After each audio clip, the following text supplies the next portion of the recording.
कुनै पनि stock long टर्ममा कतिसम्म माथि जान सक्छ वा तल जान सक्छ, त्यो इन्स्टिट्युसन्स र हेज फन्ड्सहरू त्यसको गेस गर्दैन, क्याल्कुलेट गर्ने गर्छ। त्यसको धेरै मेथड्सहरू छ र त्यसमध्ये केही इम्पोर्टेन्ट मेथडहरूको बारेमा आज हामी सिक्ने प्रयास गर्छौँ।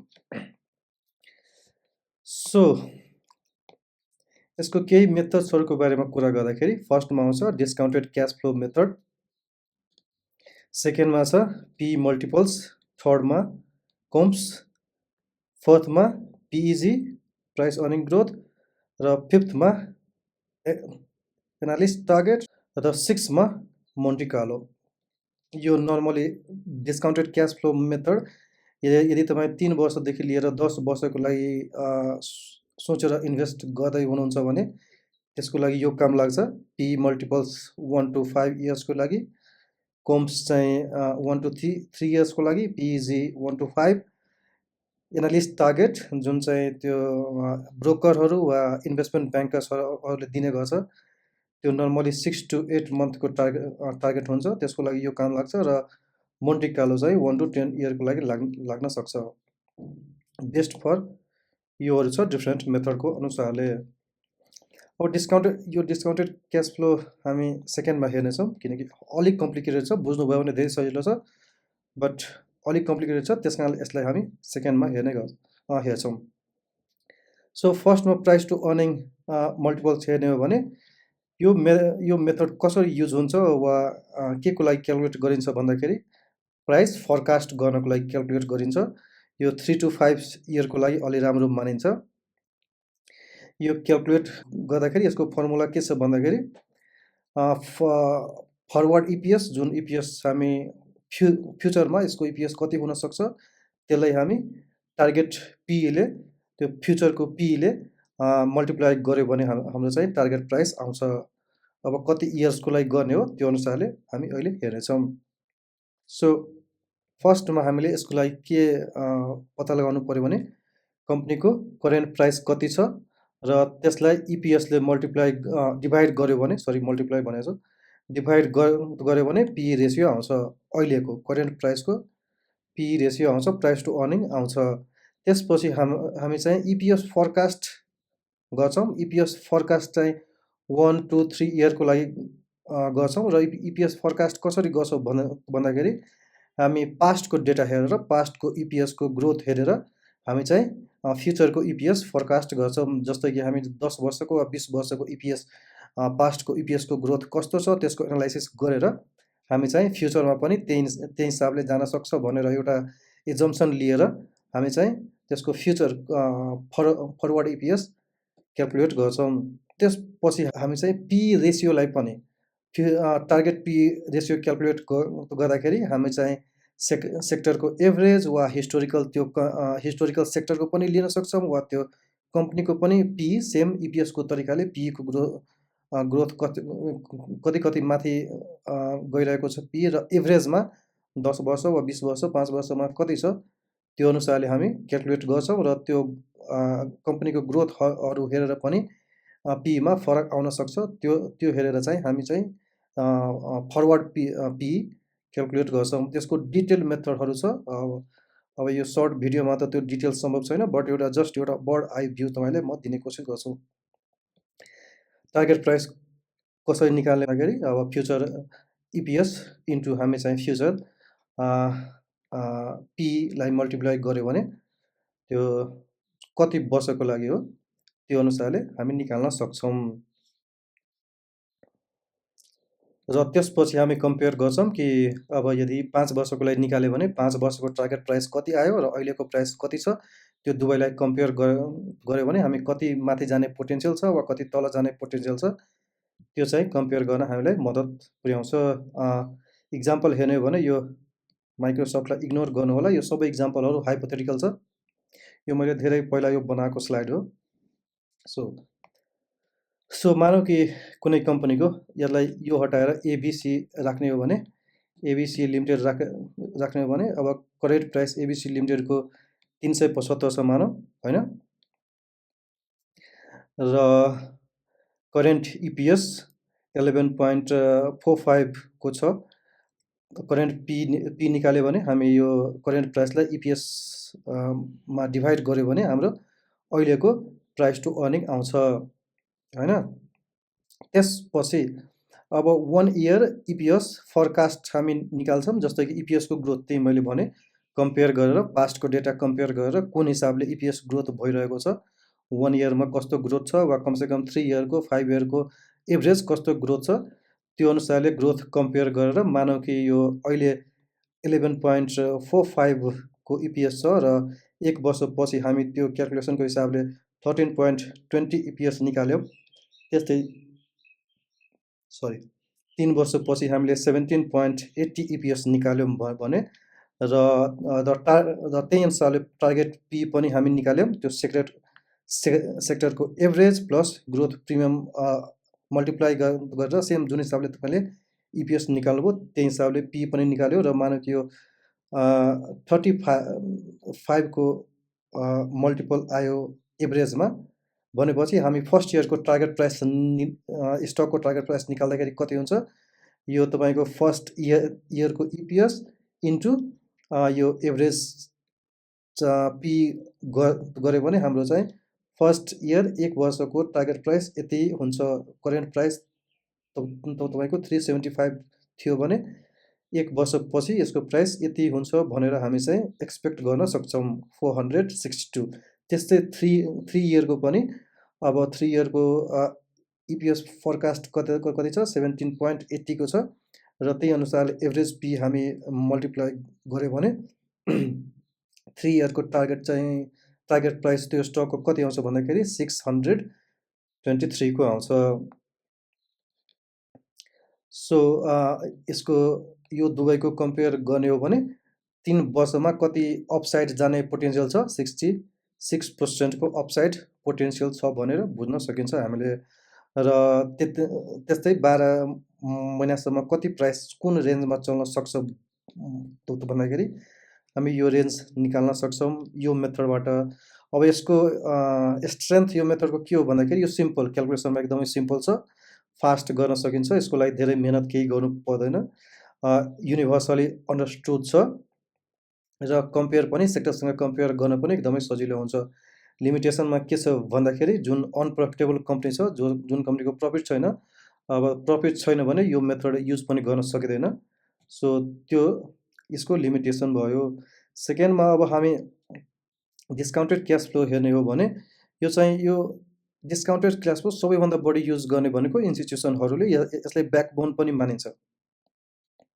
यो इन्भेस्टमेन्ट ब्याङ्कर्स, हेज फन्ड्स वा बाई साइड एनालाइसिस गर्नको लागि यो मेथड युज गरिन्छ। अब यसमा के हुन्छ भन्दाखेरि हाउ इट्स वर्क्स। सो कम्पनीको फ्री क्यास फ्लो हामी फोरकास्ट गर्छौँ। फोरकास्ट कसरी गर्छौँ, त्यसको करेन्ट फ्री क्यास फ्लो हेर्छौँ, त्यसको पास्ट फ्री क्यास फ्लो हेर्छौँ, रेभेन्यू ग्रोथ कस्तो छ, मार्जिन के कस्तो छ र क्यापेक्स क्यापिटल एक्सपेन्डिचर एजम्पसनहरू के कस्तो छ त्यो हेरेर हामी चाहिँ यसको future free cash flow forecast गर्छौँ। त्यसपछि डिस्काउन्टेड रेट WACC हामी चाहिँ चुज गर्छौँ, एज्युम गर्छौँ। चुज भन्दा पनि एज्युम के हिसाबले गर्छौँ भन्दाखेरि इन्फ्लेसन के कस्तो छ, कम्पनीको ग्रोथ रिस्कको हिसाबले मेनली चाहिँ हामी चाहिँ डिस्काउन्टेड क्यास फ्लो एज्युम गर्छौँ इन्ट्रेस्ट रेटहरू हेरेर। यो बढी भयो भने बढी रिस्की देखियो भने त्यो सेक्टर कम्पनी वा इकोनोमी रिस्की देख्यो भने हामी चाहिँ हायर WACC एज्युम गर्छौँ। रिस्क कम भयो भने हामी लोवर WACC एज्युम गर्छौँ। त्यसपछि हामी फ्री क्यास फ्लोको हरेक वर्षको हामी चाहिँ डिस्काउन्टेड क्यास फ्लो निकाल्छौँ। त्यो कसरी निकाल्छ भन्दाखेरि यो फर्मुला छ। यो फर्मुलाहरूको डिटेल तपाईँले डिटेल अब यो फर्मुलाको क्याल्कुलेसन र डिटेल हामी चाहिँ त्यो फुल क्लासमा नै हेर्नेछौँ। सो प्रेजेन्ट भ्यालु निकाल्दाखेरि free cash flow divided by 1 WACC root चाहिँ इयर, कुन इयरको, फर्स्ट इयरको, सेकेन्ड इयरको, थर्ड इयरको, त्यो अनुसारले हामी चाहिँ निकाल्छौँ हैन। त्यसपछि त्यसमा टर्मिनल भ्यालु हामी एड गर्छौँ। अब टर्मिनल भ्यालु भनेको के हो भन्दाखेरि इस्टिमेटेड भ्यालु अफ बिजनेस वा एसेट्सको लागि हामी चाहिँ टर्मिनल भ्यालु चाहिँ निकाल्छौँ। यो त्यसको डिफ्रेन्ट मेथडहरू छ, यो त्यसको लागि युज हुन्छ। डिफ्रेन्ट मेथडहरू चाहिँ हामी चाहिँ यो डिटेलमा जानुभन्दा जस्ट एकचोटि हेर्नु, बुझ्नुभयो भने मलाई क्वेसन गर्नु होला र यो डिटेल क्लासमा चाहिँ हामी चाहिँ यो डिटेल बुझ्नेछौँ। त्यो हामी चाहिँ गऱ्यौँ, त्यो चाहिँ बियोन्ड 10 इयर वा डिस्काउन्टेड टुडे गरेर हामी चाहिँ त्यो गर्छौँ र सबै निकालेको प्रेजेन्ट भ्यालुलाई जोडेर टोटल आउटस्ट्यान्डिङ सेयरसँग हामी डिभाइड गऱ्यो भने इन्ट्रेन्सिक प्राइस पर सेयर हामी चाहिँ निकाल्न सक्छौँ। इक्जाम्पल हेर्नु भने फेरि यो हाइपोथेटिकल हो, बस जस्ट इग्नोर गर्नु होला। इक्जाम्पलमा मानौँ कि सुरुको अहिलेको फ्री क्यास फ्लो हाम्रो बिलियनको छ। WACC हामी 8% एज्युम गऱ्यौँ वा निकाल्यौँ भनौँ। यो फ्री क्यास फ्लोको ग्रोथ 6% को छ र टर्मिनल ग्रोथ 3% को छ। सो अब क्यालकुलेट गर्दाखेरि हामी के गर्छौँ भन्दाखेरि बेस फ्री क्यास फ्लो त हाम्रो यही भयो जुन अहिले करेन्टको छ। फर्स्ट इयरमा चाहिँ के भयो भन्दाखेरि ग्रोथ के कस्तो छ, क्यास फ्लोको ग्रोथ के छ, ग्रोथसँग चाहिँ बेसलाई मल्टिप्लाई गऱ्यो भने फर्स्ट इयरको आउँछ। त्यस्तै यसैलाई चाहिँ मल्टिप्लाई ग्रोथसँग 6%ले गर्नुभयो भने यति आउँछ, थर्ड इयरमा यति आउँछ। त्यस्तै मानौँ कि जति वर्षको लागि तपाईँलाई क्यालकुलेट गर्नु छ, 5 वर्षको लागि गर्नु छ, 10 वर्षको लागि गर्नु छ, 10 वर्षको लागि गर्नु छ भने 10 वर्षको लागि यो सबै निकाल्नु पर्यो। त्यसपछि यो सबैको फेरि प्रेजेन्ट भ्यालु पनि निकाल्नु पर्यो। प्रेजेन्ट भ्यालुको फर्मुला यही छ। प्रेजेन्ट भ्यालु फर्स्ट इयर निकाल्ने हो भने फर्स्ट इयरको फ्री क्यास फ्लो कति छ, यति छ, इन्टु हाम्रो चाहिँ WACC कति छ, 8% को छ। 8%ले रुट चाहिँ त्यो इयर अनुसारले गऱ्यो भने यति आउँछ। यो पनि जति वर्षको लागि छ त्यति वर्षको लागि निकाल्ने र सबै जति वर्षको लागि तपाईँलाई फोरकास्ट गर्नु छ, मानौँ कि 10 वर्षको लागि गर्नु छ भने 10 वर्षको यो सबै जोड्ने, सम अफ प्रेजेन्ट भ्यालु गरेर मानौँ कि 875 बिलियन आयो र टर्मिनल भ्यालु मानौँ कि 3% को ग्रोथले यति आयो भनेपछि यसको टोटल इन्टरप्राइज भ्यालु कति आउँछ भन्दाखेरि यो एड टर्मिनल भ्यालु प्लस यो प्रेजेन्ट र त्यसपछि प्रेजेन्ट भ्यालु पनि टर्मिनल भ्यालुको निकालेर हामी चाहिँ यो सम अफ प्रेजेन्ट भ्यालुमा एड गऱ्यो भने कति आउँछ भन्दाखेरि इन्टरप्राइज भ्यालु हाम्रो 2079 बिलियनको आउँछ र त्यसमा टोटल आउटस्ट्यान्डिङ सेयरलाई डिभाइड गऱ्यो भने हाम्रो चाहिँ intrinsic value per share, intrinsic price, fair price per share हाम्रो चाहिँ 134 को आउँछ है। र अहिलेको प्राइस 100 को छ भने हाम्रो चाहिँ यो प्राइस 134 को आयो भनेपछि 18%ले अहिले अन्डर भ्यालुड स्टक छ भनेर बुझ्न सकिन्छ।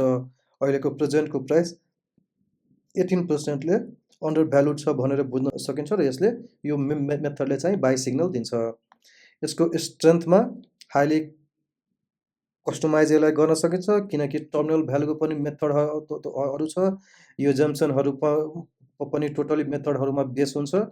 सो यसले यो कस्टमाइज यसलाई धेरै गर्न सकिन्छ। आफ्नो हिसाबले, आफ्नो एजम्सनको हिसाबले कस्टमाइज गर्न सकिन्छ र यसले लङ टर्म राम्रो फन्डामेन्टल देखाउँछ। यो चाहिँ मार्केटको मुभसँग, मार्केटको प्राइस मुभसँग यसले केही मतलब राख्दैन। कम्पनीको क्यास फ्लोसँग मात्रै यसले कम्पनीको क्यास फ्लो र ग्रोथहरूसँग मतलब राख्छ, इन्डिपेन्डेन्ट अफ मार्केट मुड। र लिमिटेसनमा यसको सबभन्दा ठुलो लिमिटेसन के हो भन्दाखेरि यदि त्यो रिस्क चाहिँ WACC को एजम्सन 1%ले पनि फरक पर्यो भने फ्युचर एक्सपेक्टेड प्राइस वा क्यालकुलेटेड जुन आउँछ त्यसमा 20 र 30% को डिफ्रेन्ट आउन सक्छ। सो यसको लिमिटेसन चाहिँ यो छ। प्राइस टु अर्निङ हामी हेरिसक्यौँ। थर्ड मेथड यदि हेर्ने हो भने कम्पेरेबल कम्पनी एनालाइसिस। यो चाहिँ मेनली हामी चाहिँ सेक्टरसँग कम्पेयर गर्नको लागि यो गर्छौँ। यो मेनली यो के को लागि युज हुन्छ भन्दाखेरि मर्जर एक्विजिसनको लागि बढी युज हुन्छ। IPO अन्डर राइटर्सहरूले चाहिँ यो चाहिँ युज बढी गर्छ। इन्स्टिट्युसनल इन्भेस्टरहरूले पनि यो युज गर्छ। यो 1 to 3 इयरको क्यालकुलेसनको लागि यो चाहिँ बढी किनकि अरू डेटाहरू खासै कम्पनीको डिमान्ड एन्ड सप्लाईले प्राइस मुभ भएको हुँदैन। जस्तो कि आइपिओ स्टकलाई हामी लिने हो भने त्यसको लागि चाहिँ सेक्टरसँग कम्पेयर गरेर त्यसको बेस्ट कम्पिटिटरको प्राइस र ग्रोथहरूसँग कम्पेयर गरेर गऱ्यो भने यो मेथडले मेनली त्यसको लागि युज हुन्छ। हाउ इट वर्क्स, त्यो सेक्टरको कम्पिटिटरको 4-5वटा स्टकको कम्पेयर गरिन्छ। सेम सेक्टरमा सेम साइज र सेम ग्रोथ भयो भने सबभन्दा बेस्ट। र देयर ट्रेडिङ मल्टिपल्स के भयो भन्दाखेरि यो इन्टरप्राइज भ्यालु टु इबिआइटिडिए निकालिन्छ। इबिआइटिडिए भनेको earning before interest, tax, depreciation र अमोर्टाइजेसनलाई भनिन्छ। अर्को निकाल्ने भनेको इन्टरप्राइज भ्यालु टु रेभेन्यू र दुईवटा अरू पी र पिएस। सो अब यसको लागि पेयरको पनि सबैको लागि निकाल्नु र सबैको पेयरको निकालेर एउटा मिडियमको एभरेजसँग यो कम्पनीको कम्पेयर गरेर मल्टिप्लाईहरू बाँकीहरू इन्डिकेटर्सहरू निकाल्नको लागि मल्टिप्लाई गरिन्छ, आई मिन युज गरिन्छ। र त्यसलाई त्यो टोटल इन्टरप्राइज भ्यालु निकालिसकेपछि त्यसलाई टोटल नम्बर अफ सेयरले चाहिँ डिभाइड गर्यो भने हाम्रो प्राइस आउँछ इक्विटी भ्यालुमा। सो मानौँ कि पेयर 1 को कुनै कम्पिटिटर 1, यसलाई पनि इग्नोर गर्नु, यो सबै हाइपोथेटिकल छ। कुनै सेम सेक्टरको कम्पनी छ, ए छ मानौँ, त्यसको इन्टरप्राइज भ्यालु टु रेभेन्यू यतिको छ। सेकेन्ड बी कम्पनीको इन्टरप्राइज भ्यालु टु रेभेन्यू यतिको छ, सी को यतिको छ र डी को यतिको छ भने अब हामी यो सबैको एभरेज निकाल्यो भने मिडियम निकाल्छौँ। यो हाम्रो यति आउँछ इन्टरप्राइज भ्यालु टु रेभेन्यू त्यो सेक्टरको, हैन। त्यसपछि हामी आफ्नो सेक्टरको एनुअल रेभेन्यू आफ्नो जुन कम्पनीको एनालाइज गरेर रहन्छौँ त्यसको एनुअल रेभेन्यू यति छ मानौँ 2 बिलियनको छ। त्यसमा र इन्टरप्राइज भ्यालु त्यसको क्यालकुलेट गर्ने हो भने हामी चाहिँ के गर्छौँ भन्दाखेरि 2 बिलियन इन्टु चाहिँ यो सेक्टरको एभरेज यतिको छ भने त्यसलाई मल्टिप्लाई गऱ्यो भने हाम्रो इन्टरप्राइज भ्यालु 19.8 बिलियनको आउँछ, हैन। त्यसमा कुनै मानौँ कि डेट छ भने त्यो नेट गरेर यो घटाइदिनु पर्छ र हाम्रो टोटल इक्विटी भ्यालु चाहिँ यो 19 बिलियनको आउँछ। त्यसमा हामी टोटल आउटस्ट्यान्डिङ डिभाइड गर्यो भने हाम्रो कति आउँछ प्राइस 100 को आउँछ। र मानौँ कि आइपिओ चाहे कुनै स्टक तपाईँको अहिले 80 मा दिइरहेको छ भने 20% अझ बढ्न सक्ने चान्स छ भनेर पोटेन्सियल देखाउँछ, अपसाइडको पोटेन्सियल छ भनेर देखाउँछ। यसको स्ट्रेन्थमा त्यही भयो, मार्केट ग्राउन्डेड र मेनली कम्पेयर गर्नको लागि यो सजिलो हुन्छ सिमिलर बिजनेससँग। लिमिटेसनमा no two company are truly identical, कुनै पनि कम्पनी सेम आइडेन्टिकल, किनकि हरेकको बिजनेस मोडल अलग हुन्छ। सेम सेक्टरमा भए पनि हरेकको बिजनेस मोडल अलग हुन्छ। इम्प्लोइ स्ट्रेन्थ वा ह्युमन रिसोर्स स्ट्रेन्थ अलग हुन्छ, सप्लायर स्ट्रेन्थ अलग हुन्छ। त्यस कारणले यो 100% तपाईँको त्यही नै हुन्छ भन्ने छैन, एउटा जस्ट एजम्पसनको रूपमा लिन सकिन्छ। र होल सेक्टर नै ओभर भ्यालुड छ वा अन्डर भ्यालुड छ भने त्यही हिसाबले यो क्यालकुलेसनले पनि त्यही रिजल्ट दिन्छ। सो त्यो यसको लिमिटेसन भयो। अर्को price to earning growth ratio हेर्ने हो भने यो चाहिँ नर्मली 2 देखि लिएर 5 वर्षको इन्भेस्टमेन्टको लागि युज गरिन्छ। त्यो ग्रोथलाई त्यो एडजस्ट गरेर पी निकाल्छौँ र त्यसपछि हामी हेर्छौँ कि यदि ओभर भ्यालुड छ वा अन्डर भ्यालुड छ त्यो जस्टिफाइड छ कि छैन, त्यसको लागि हामी चाहिँ यो हेर्छौँ। हाउ इट वर्क्स, यसको क्यालकुलेसन कसरी गरिन्छ? फर्स्टमा त करेन्ट पी निकाल्नु परिहाल्यो। त्यो कसरी निकाल्छ? Current price divided by EPS गर्नुभयो भने current P price to earning आयो। Determine long term earning growth rate, अब ग्रोथ रेट चाहिँ त्यही सेम प्रिभियसको डेटाहरूले चाहिँ हामी अर्निङ ग्रोथ निकाल्छौँ र प्लस कम्पनीहरूको कुन कस्तो कस्तो कन्ट्र्याक्टहरू आइरहेको छ, अर्डर बुक के कस्तो आइरहेको छ, ग्रोथहरू के कस्तो छ, सबै कम्पेयर गरेर अब यसको डिटेलमा त अहिले सम्भव छैन, बट जस्ट एउटा ओभरभ्यूको लागि त्यो निकालेर हामी चाहिँ अर्निङ ग्रोथ रेट निकाल्छौँ। जसरी हामी इपिएसको ग्रोथ निकालेका थियौँ नि प्रिभियस मेथडमा, त्यस्तै हामी चाहिँ यो लङ टर्म अर्निङ ग्रोथ निकाल्छौँ। र यो पिजी क्यालकुलेट गर्नको लागि हामी price divided by earning growth गऱ्यो भने पिजी निस्किन्छ। र 1 पिजी आयो भने फेयर भ्यालुलाई जनाउँछ भने, त्योभन्दा कम छ भने 1 भन्दा कम छ भने अन्डर भ्यालुड, 1 भन्दा बढी छ भने ओभर भ्यालुडलाई जनाउँछ। सो यो भयो तपाईँको इक्जाम्पल। यदि हेर्ने हो भने मानौँ कि स्टक ए को प्राइस यति छ, बी को प्राइस यति छ भनेपछि स्टक ए को पी, यो प्राइस डिभाइडेड बाई यो गऱ्यो भने स्टक ए को पी आयो। र स्टक ए को ग्रोथ रेट मानौँ कि यो एज्युम गरेको त्यो हामी चाहिँ क्यालकुलेट गर्छौँ कि ग्रोथ रेट पास्टको डेटाहरू हेरेर कतिको ग्रोथ छ कम्पनीमा, त्यो हेरेर यो 40% को छ भने यसको पिजी कति आयो, 40 डिभाइडेड बाई 40 गऱ्यो भने 1 को आउँछ भनेपछि यसलाई हामी चाहिँ फेयर प्राइसमा अहिले ट्रेड भइरहेको छ भनेर हामी चाहिँ बुझ्न सक्छौँ।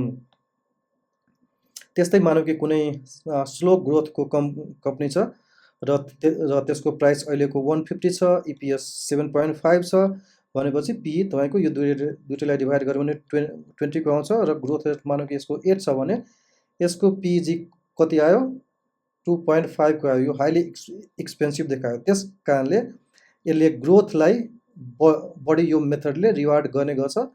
यदि पी बढी छ र ग्रोथ पनि बढी छ भने फेयर प्राइसमा पनि आउन सक्छ, तर पी कम भएर पनि ग्रोथ कम छ भने त्यो कम्पनी ओभर भ्यालुडमा जान सक्छ। र यो रियालिटी पनि हो, यस्तै हुन्छ। सो यहाँ पनि म तपाईँले देखाएको छु, despite lower P stock P is overvalued versus growth. So stock A P पनि बढी छ, योसँग पी बढी भएर पनि स्टक ए चाहिँ फेयर भ्यालुड छ र यो चाहिँ ओभर भ्यालुड छ। सो हामी कहिलेकाहीँ हेर्ने गर्छौँ नि, यो कम्पनीको धेरै पी छ, यो धेरै महँगो छ भनेर एज्युम गर्छौँ नि। सो खालि पी हेरेर पनि हामी पी हेरेर मात्रै एज्युम गरेर हुँदैन, त्यसको ग्रोथ कम्पेयर गरेर हेर्नुपर्छ। त्यसपछि हामी चाहिँ त्यसै कारणले म जहिले भन्छु पीलाई सेक्टरसँग कम्पेयर गर्नुभयो भने तपाईँलाई अलि बढी राम्रोसँग अन्डरस्ट्यान्डिङ आउँछ। र म आफ्नो क्यालकुलेसनहरूमा पनि क्लासमा पनि तपाईँको पी त्यत्तिकै सोल पी हेरेर हामी चाहिँ त्यो स्टकलाई बुझ्न सक्दैनौँ। त्यसको लागि हामी यो मेथडहरूको युज गर्छौँ, प्लस सेक्टरसँग कम्पेयर गर्यो भने अलिक क्लियर अन्डरस्ट्यान्डिङ आउँछ। स्ट्रेन्थमा त्यही भयो, जुन कम्पनीको बढी ग्रोथ हुन्छ त्यसलाई यसले रिवार्ड गर्ने गर्छ।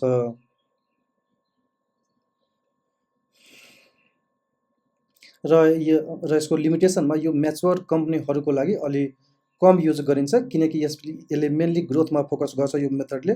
र जुन कम्पनी म्याच्योर कम्पनीहरू छ, कुनै मानौँ कि तपाईँको एफएमसिजीको कम्पनीहरू छ, सरी कन्स्ट्रक्सनको कम्पनीहरू छ, र म्याच्योर कम्पनीहरूमा चाहिँ यसले चाहिँ राम्रो क्लियरिटी नदिन सक्छ। सो यसको लिमिटेसन यो भयो। थर्डमा आउँछ हाम्रो यो फोर्थ कि फिफ्थ होला सायद यो method. So analyst target method, यो चाहिँ यो नर्मली तपाईँको के हुन्छ भन्दाखेरि ब्रोकरहरूले नेपालमा त दिनु मिल्दैन, बट बाहिरतिर ब्रोकरहरूले टार्गेट दिने गर्छ, फाइनेन्सियल न्युजहरूले टार्गेट दिने गर्छ, investment ब्याङ्कर्सहरूले JP Morgan, Goldman सैक्सहरूले स्टकहरूको analysis गरेर टार्गेट दिने गर्छ र उनीहरूले सबैको लागि आफ्नै मेथड बनाएको हुन्छ। सो यो चाहिँ टार्गेट मेथड भयो एनालिस्टको हिसाबले। यो नर्मली 6 र 18 मन्थको टार्गेट दिने गर्छ। यसमा के हुन्छ भन्दाखेरि तिनीहरूले बाई सेल रिकमेन्डेसन दिने गर्छ। यो स्टक ओभर भ्यालुड छ कि ओभर बट छ, ओभर सोल्ड छ, ओभर वेट छ होइन, त्यो सबैको तिनीहरूले आफ्नो एनालाइसिस विभिन्न मेथडहरू तिनीहरूले पनि विभिन्न आफ्नो आफ्नो मेथडहरू युज गर्छ। यो मेथडहरू पनि युज गर्छ प्लस अरू पनि धेरै मेथडहरू छ युज गरेर चाहिँ फोरकास्ट गरेर त्यो दिन्छ र त्यो अनुसारले हामी चाहिँ कम्पेयर गरेर अहिलेको स्टक कति प्राइसमा चलिरहेको छ र फ्युचरमा कति जान सक्छ वा कति घट्न सक्छ भनेर हामी चाहिँ एनालाइसिस गरेर बुझ्नको लागि यो मेथड युज गर्छौँ। अगेन हाइपोथेटिकल गोल्डम्यान सेक्समा टेस्लाको इक्जाम्पल मैले पहिले चाहिँ लिएको यो नम्बरहरू सबै हाइपोथेटिकल है, यो कुनै पनि बेस छैन प्लस यो टोटली एजुकेसनल भिडियो हो, एजुकेसनल पर्पजको भिडियो हो, कुनै पनि फाइनेन्सियल एडभाइस होइन, यो सिक्नको लागि मात्रै तपाईँहरूलाई यो म बुझाइरहेको छु। सो यो बुझ्नुभयो तपाईँले, यो मेनली चाहिँ यो क्यालकुलेसन, यसमा हामीले क्यालकुलेट गर्ने केही पनि होइन, जस्ट तिनीहरूले कुन अनुसारको फोरकास्ट दिन्छ त्यो अनुसारले अहिलेको प्राइस कम्पेयर गरेर चाहिँ हामी चाहिँ यो एज्युम गर्ने गर्छौँ विभिन्नको। जस्तै कि गोल्डम्यान सेक्सले बाई दिएको छ, मोर्गन स्ट्यानलीले ओभरवेट, जेपी मोर्गनले बाई दिएको छ, ब्याङ्क अफ अमेरिकाले बाई दिएको छ र सबैले आफ्नो आफ्नो टार्गेट दिएको छ। सिटी ग्रुप न्युट्रल छ, डोइच ब्याङ्कले चाहिँ होल्डको रेटिङ दिएको छ। सो सबैले आफ्नो आफ्नो हिसाबले दिएको छ। सो सबै 8वटाको कम्पेयर हेऱ्यो भने यतिको टार्गेट आउँछ, 270 को टार्गेट आउँछ र अहिलेको प्राइस कति छ 250 को छ। त्यो अनुसारले कम्पेयर गरेर हामी चाहिँ 8% को पोटेन्सियल यो स्टकमा अपसाइडको पोटेन्सियल छ भनेर बुझ्छौँ, किनकि हामीले एउटै ब्रोकर वा एउटा इन्भेस्टमेन्ट ब्याङ्क वा कुनै एउटैको चाहिँ नहेरेर सबैको कम्पेयर गरेर एभरेज निकालेर करेन्ट प्राइससँग कम्पेयर गरेर त्यसपछि हामी हेर्छौँ कि यसलाई होल्ड गर्ने, बाई गर्ने, पोटेन्सियल अपसाइडको पोटेन्सियल कति छ, डाउन साइडको पोटेन्सियल कति छ, त्यो अनुसारले हामी चाहिँ त्यसको लागि यो मेथड युज गर्छौँ। यसको स्ट्रेन्थमा योहरू कुरा भयो। लास्टमा हामी हेर्छौँ मोन्टी कार्लो सिमुलेसन हेर्छौँ हामी। यसमा पनि के छ भन्दाखेरि यसको लागि हामी revenue growth, EBITDA margin, discount rate, exit मल्टिपलको डिफाइन गर्छौँ र यसमध्ये धेरै चिज मैले अलरेडी तपाईँले भनिसकेँ, प्लस डिटेलको त हामी डिटेल क्लासमै हेर्नेछौँ। रेभेन्यू ग्रोथ कसरी हेर्ने, रेभेन्यू ग्रोथको पास्ट डेटा कसरी हेर्ने, फ्युचर डेटा कसरी क्यालकुलेट गर्ने, सेक्टरसँग कसरी कम्पेयर गर्ने, इकोनोमिक्ससँग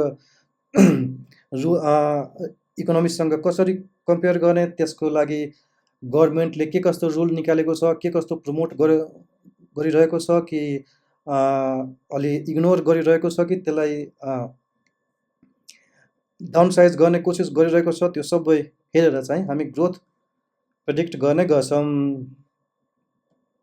डिप्रिसिएसन, अमोर्टाइजेसनहरूको पनि मेथडहरू कम्पनीले के युज गरिरहेको छ, सेक्टरले के युज गरिरहेको छ, गभर्मेन्टले चाहिँ त्यो रुल्समा आफ्नो के त्यो रेटहरू अब बढाउने घटाउने केही गरिरहेको छ कि छैन, त्यो सबै चाहिँ हामी यसमा हेर्छौँ। त्यो डिटेल त क्लासमै हेर्छौँ हामी।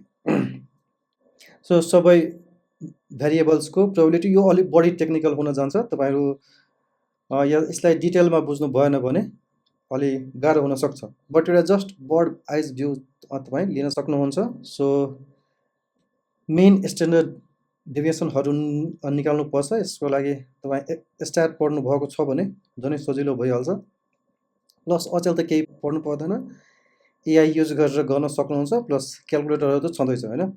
स्ट्यान्डर्ड योहरू त त्यतिकै भन्यो भने त अलिक गाह्रै हुनसक्छ तपाईँलाई है, यो त्यतिकै भनेर त्यो भाषण दिए जस्तो हुन्छ जबसम्म यसको क्यालकुलेसन हामी देखाउँदैनौँ। बट स्टिल यो मेथड चाहिँ क्वान्ट फन्डको लागि क्वान्टिटेटिभ फन्ड हुन्छ, तिनीहरूले रिस्क म्यानेजमेन्ट डेस्कहरूले, पेन्सन फन्डहरूले यो मेथड युज गर्छ। सो डिफ्रेन्ट मेथडहरू छ यो, र योभन्दा पनि धेरै मेथडहरू छ। यो मेन मैले तपाईँलाई भनेको मात्रै हो, अरू धेरै मेथडहरू छ। तर मेन चाहिँ योहरू चाहिँ एटलिस्ट योहरू युज गर्छ र कुनै एउटा इन्स्टिट्युसनले कुनै एउटै मेथड युज गर्दैन, मल्टिपल मेथडहरू युज गर्छ, मल्टिपल मेथडहरू कम्पेयर गर्छ र आफ्नो हिसाबले आफ्नो टार्गेटले आफ्नो के कस्तो छ त्यो अनुसारले यो सबै मेथड हेरेर आफ्नो आफ्नो हिसाबले मेथड हेरेर कम्पेयर गरेर टाइम होराइजनको हिसाबले पनि हेरेर त्यसपछि डिसाइड गर्ने गर्छ कि कम्पनीको सेयर किन्ने बेच्ने होल्ड गर्ने के गर्ने। त्यसपछि जस्तो कि टाइम होराइजन तपाईँको 6 to 18 मन्थ छ भने हामी एनालिस्ट कम्पेरिजन र पी मल्टिपल्स युज गर्ने गर्छौँ। यो कम्पेरिजन मैले तपाईँलाई भनिसकेँ। भेरिएबल्समा long term earning bit miss के गर्यो त्यो सबै त्यो चाहिँ देखाउँछ यो मेथडहरूले। जस्तै कि हामी 1 to 3 इयरको लागि हेर्छौँ भने पी मल्टिपल कम्स र पिजी रेसियो हेर्छौँ। त्यस्तै हामी यो सबै टाइम होराइजनको हिसाबले आफ्नो आफ्नो मेथड हेर्छौँ। अगेन एउटा एजुकेसनल पर्पजको भिडियो मात्रै हो, तपाईँको कुनै पनि फाइनेन्सियल छैन, बाई सेलको त केही कुरै भएन। सिक्नको लागि यो मेथड हामी चाहिँ युज गर्न सक्छौँ। Thanks for watching.